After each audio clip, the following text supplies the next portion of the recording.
Well, actually, Haiti's revolution did not begin in 1791. It began the day the first white person went to Africa and began to kidnap people in Africa. They did not just sit down and let themselves be taken away. They fought. They fought all the way to the boat. They fought on the boat. They killed themselves throughout the trip. They killed themselves as they get off the boat or killed whoever was tying them up.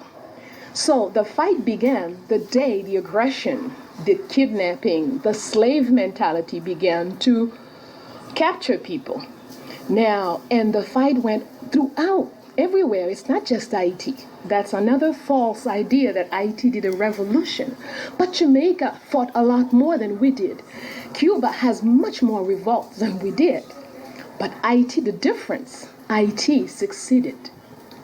And that is what makes the difference. But all the islands in St. Thomas, 3 women freed St. Thomas in 1773, took it away from the Dutch for almost a year before they were recaptured with the help of France and British Army. The Dutch put the island back into slavery and arrested the 3 women. But people don't know about that. Throughout Brazil. So the revolution is all over. It's not the Haitian revolution. The Haitian revolution is just one tip of the revolution against slavery that went throughout the world and received its first major success in Haiti. British, Portuguese, Spanish, and French colonizers, we were taught that anything that challenged their power was of the devil. Slaves were taught to be obedient to their masters. We had no concept of the devil, a savior, hell, or servitude from the religious perspectives that were forced on us during and after slavery in the colonies.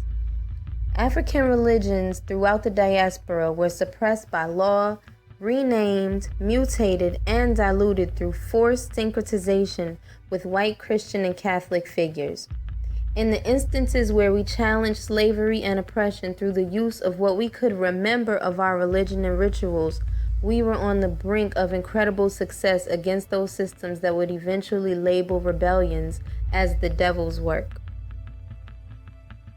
This is a story about Tacky, an Akan king who was enslaved and brought to Jamaica. In 1760, Tacky and his brothers Kwa, Sang, Sobadu, Jati, and Kwanti gathered other slaves together and led them in taking an oath to one another to use their power to fight against slavery. Blood was taken from each member of the gathering and mixed with gunpowder and graveyard dirt, and this mixture they shared made them impervious to tools of warfare and ensured their success. If Tacky was the king of the rebellion, Akua was the queen. An elder Ashanti woman of great presence and beauty, she sat under a canopy during their meetings wearing a robe and a crown. It is said that leading up to the rebellion, slaves in Jamaica were using roots, herbs, and powders to poison their captors to insanity and death. This practice was known all over the island as OBI. In 1760, OBI was outlawed altogether, even though slaves continued to practice in secret, and up until 1817, when OBI became punishable by death, and if you were caught with roots, herbs, dog's teeth, alligator's teeth, parrot's beaks, pounded glass, or other OBI-related paraphernalia on your person or your home, you would be put to death. Homes were searched every 14 days, and nocturnal gatherings were prohibited. That same year, in 1817, in the United States, an Angolan slave named Gullah Jack was recruiting slaves to participate in Denmark Vesey's revolt against the Bukra, or the white man.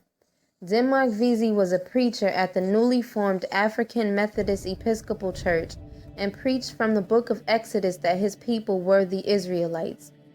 White Charleston, South Carolina residents routinely interrupted service and arrested members of the church. If Denmark Vesey was the general, Gullah Jack was his lieutenant.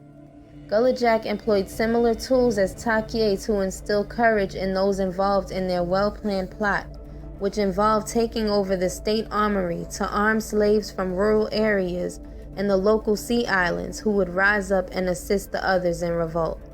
The slaves would then kill the whites of Charleston, take the city, and finally use the city ships to escape, supposedly to Haiti, where slaves had overthrown the white government and now ruled.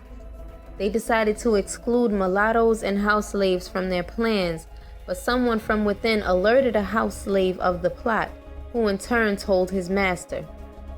Slaves were immediately sent in as infiltrators to confirm that there was indeed a plot to overthrow the city, and Vesey, Gullah Jack, and about 30 others were either hung or starved to death.